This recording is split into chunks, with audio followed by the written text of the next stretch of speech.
All right, thanks, Aaron. On today's show, we have Michael Scroggins, Manager of Marketing and Customer Relations and Technology for Embark. Embark is our public transit authority in town, formerly known as Metro Transit. They provide bus service in Oklahoma City with routes to Midwest City and Norman, the Downtown Discovery, Embark Plus paratransit service, downtown off-street public parking, Oklahoma River cruises. Today on the show, Michael. Michael, welcome to the show. Thanks for having me, Landon. Tell us just real quick a little bit of your history with Embark. How long have you been there? Yeah, so I started back in 2008, so I've been there just a little over 10 years. Have been really impressed with the quality of people there. You won't find anyone who doesn't care about what we're doing, and the fact that we help make Oklahoma City move and get to their destinations, and it's really an economic development tool to help the whole community thrive. So now you guys have a new project on your hands that you've been working on for quite a while now that brings a new vehicle to the town. Some might say it's been in planning for 100 years. Talk to me a little bit about the new streetcar. What is it? What does it mean to the city? How does it work? And what can we expect coming from it? Yeah, all things old or new again, right? So it's been more than 70 years since we've seen a streetcar on our streets in downtown Oklahoma City. So we're very excited about what's ahead for us. And as you mentioned, we have been working on this for quite a while. And that goes back to the early 90s and the very first maps. They were even trying to get this started back then. We were hoping to have some federal funding. That didn't work out. But we didn't stop with that. We didn't let that discourage us. And then our board, just continued to work on, chipping away at how do we continue to improve our transit network here in Oklahoma City and in central Oklahoma, really, overall. And so we commissioned a study that is federally required if you're going to go after federal funding. And so we got this study going, and it's called the Fixed Guideway Study. And then later on, we adopted it, and it turned into our Fixed Guideway Plan in 2005.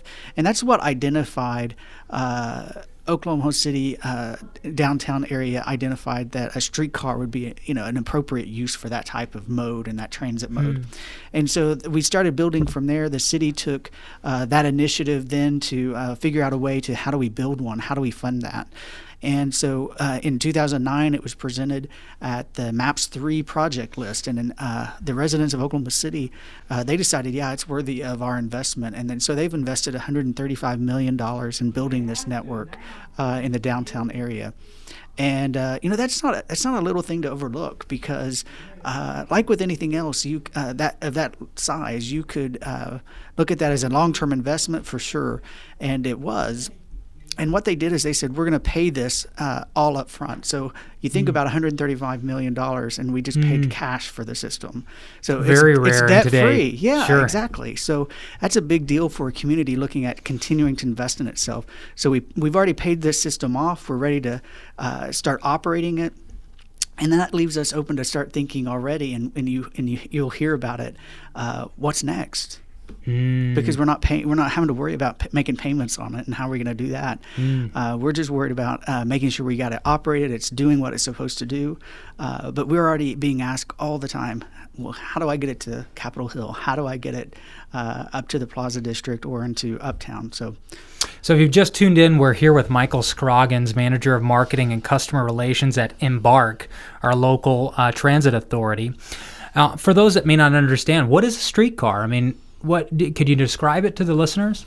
Yeah, it's a rail vehicle, and so it's a rail vehicle it's on tracks, and it operates in a lane of traffic with you and your car. So we're sharing the road together. It's not in its own private right of way, and we're going to be traversing about nearly 5 miles of downtown with a streetcar, and we're really making these vital connections to each district. So sometimes I've heard people say, "Well, I'll go down and I'll just spend my day in the automobile alley because it's too hard to get park and go to this other place, whether it be Midtown or Bricktown." I'll have to do that another day. And so now you can just do that all at once. You can park once, hop on the streetcar, and you can go to any one of those districts within just minutes. Folks might be wondering, how does this affect real estate. What does this have to do with real estate? What does this have to do with your property value? Well, you don't actually have to project much because we actually have facts already. Michael and I were discussing before the show, we've already seen an economic benefit to the city just by the news of the route and the plans coming up. Investors, both public and private, have already invested in the city. Michael, go over some of those figures with us, just some of the top ones that kind of stuck out to you. Yeah, so the Alliance for Economic Development and the Oklahoma City Chamber, they got together and they started asking us some questions about what's a typical impact zone. And so when we started looking at approximately around 3 blocks around the streetcar route and the entire route, we started looking back at what was the impact since we announced what the final route would be. So this means when the tracks are going to be there, the streetcar, we're not going to be able to detour it because, again, it's on tracks. It can't go anywhere else at the moment. And so what's the impact and what does that mean for development and the property values there? So since 2011, we've seen a total square footage within that 3-block impact zone. It's up to 4.2 million square feet. And so 1.9 million square feet of that growth is located in the first block, and with 1 million and 1.3 million located in the second and third blocks, respectively. And that also means there's an average of more than 730,000 square feet of office space has been constructed since 2011. Again, that's when we announced here's what that final route is going to look like. Mm-hmm. And we've started seeing development and construction projects take place there. And that equates to about $800 million of private investment. And we've also seen about $806 million of public investment in that same area since the route has been announced. So for those history buffs out there, you might remember reading about the railroad coming into a town and how the railroad inspired business owners as well as land developers, landowners to purchase land alongside railroads and their stations. We're seeing a very similar thing occur here in the modern day. Now, if there was an investor that wants to plan for the future routes, are you guys planning to expand even further than where you're at now, and where can they find that information of where the future expansion is going to go? Yeah, so we're working with the city closely to continue to identify areas where we can improve transit.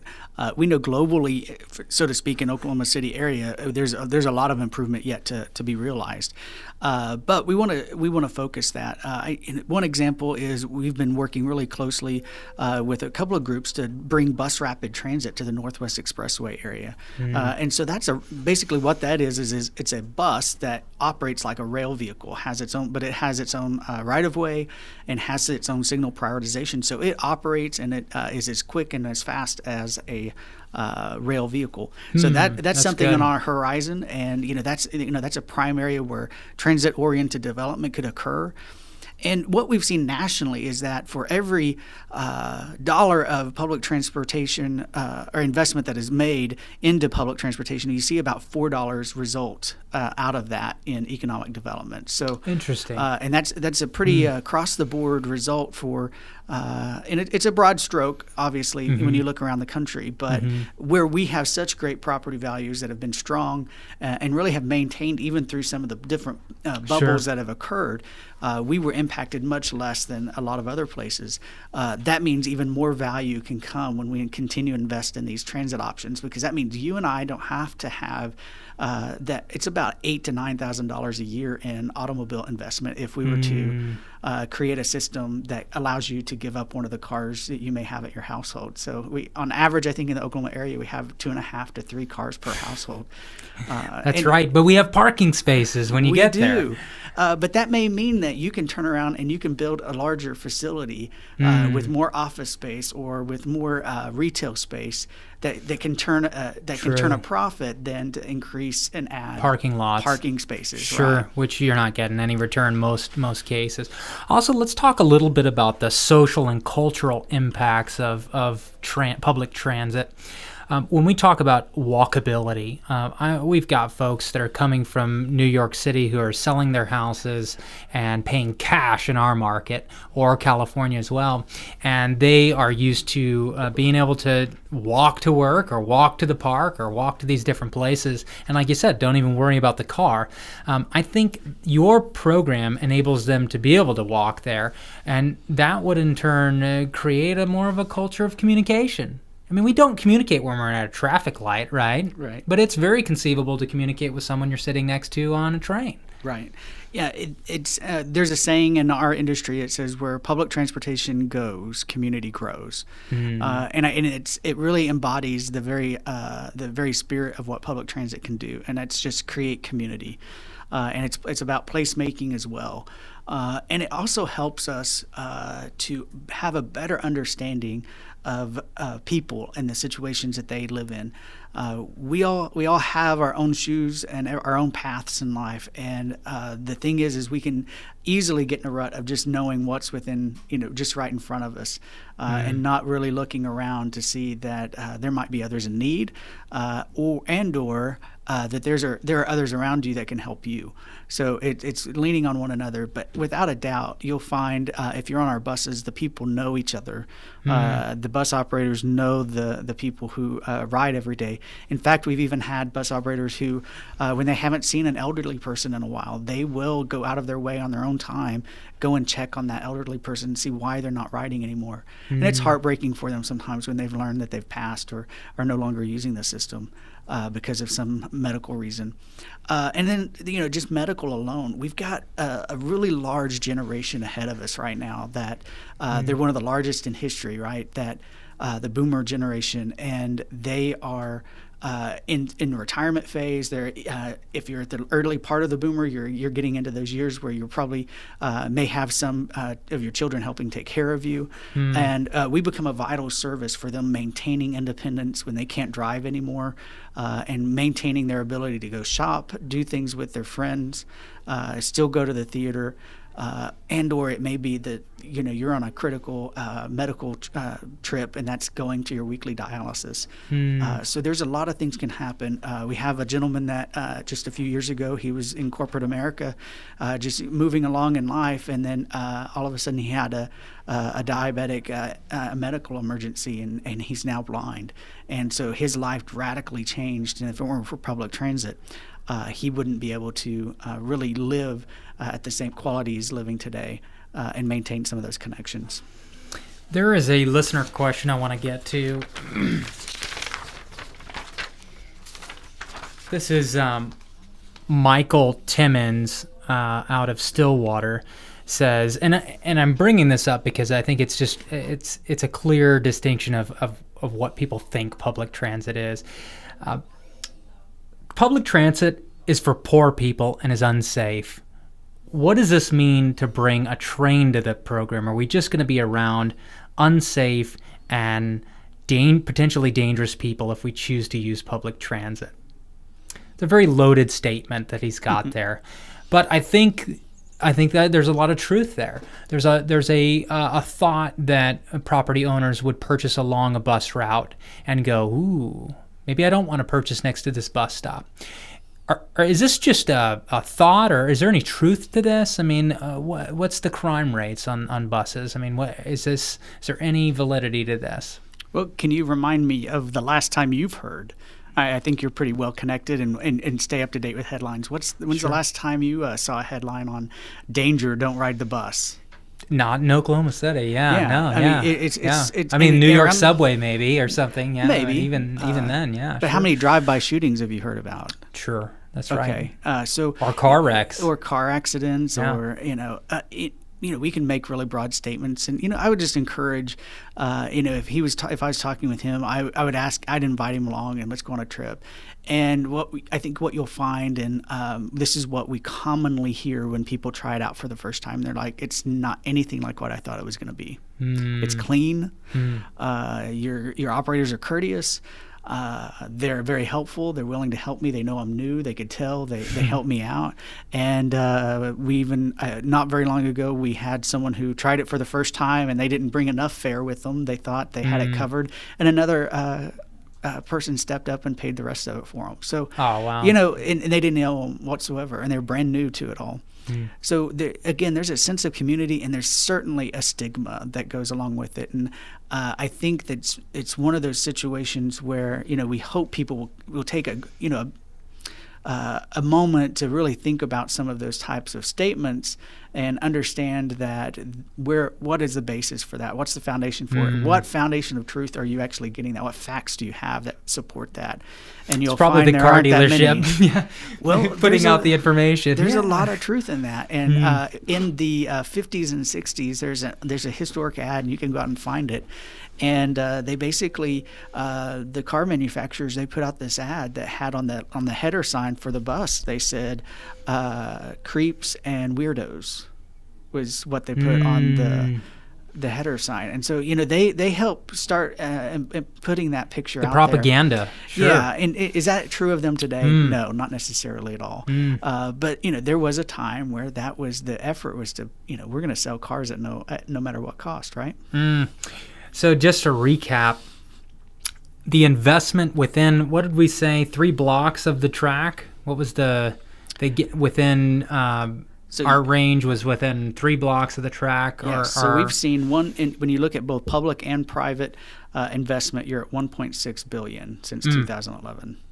So 2011, they announced what the plans would be, where the track was going to be, and $1.6 billion of investment has been placed along those tracks in both public and private investments. We're seeing 1.5. What'd you say? What was the interesting? The commercial office space increase. I want to say 1.5 million square foot of increased commercial space. So all of these things pointing to not a projection or not let's scheme over investment increases. This has already happened. This is happening. Get a part of it. If you find a property along a track, it's a great thing. It's increasing your walkability scores. And if you haven't been on one of these yet, you'll get an opportunity. What is it? The 14th and 15th is the opening ceremony. So we have the grand opening ceremony on the 14th, weather depending, right? We've got some weather coming up. But we're very excited about that. We're going to actually have a grand opening period from the 14th all the way through January 5th, where it will be free, where you can get on at your will. We run on Fridays and Saturdays until 2 a.m. So wow. Yeah, there you go. You got a date night coming up. It's a great opportunity to get out and try it. And really, I want to encourage you to ride the whole route so you can see how we're connecting you to all these different districts who have their own personality, their own community themselves.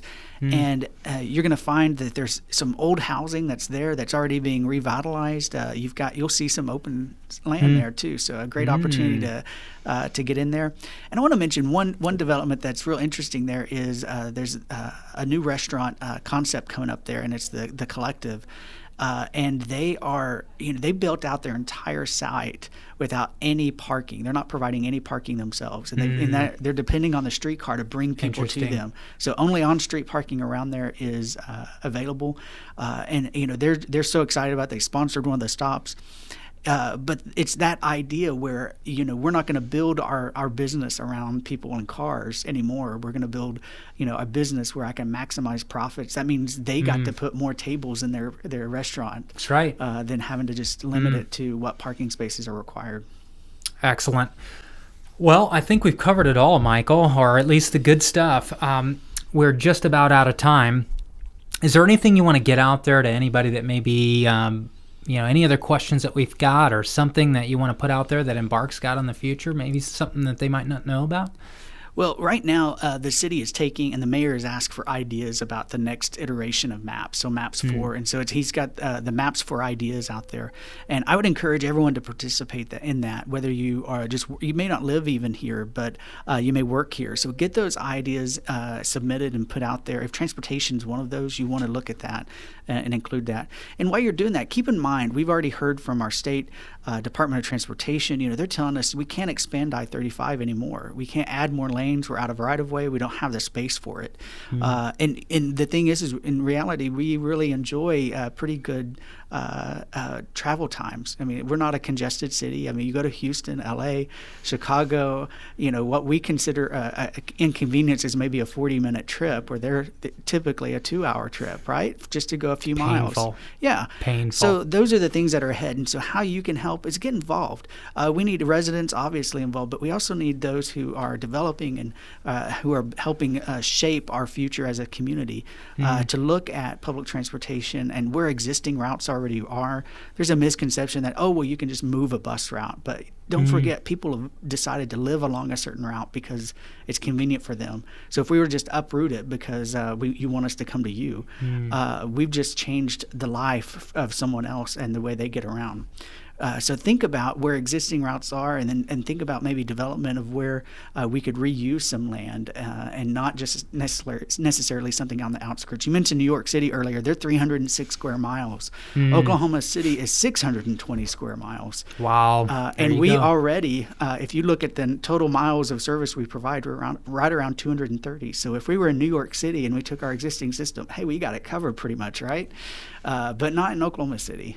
So we've got a long ways to go, and it can't happen without everyone's involvement.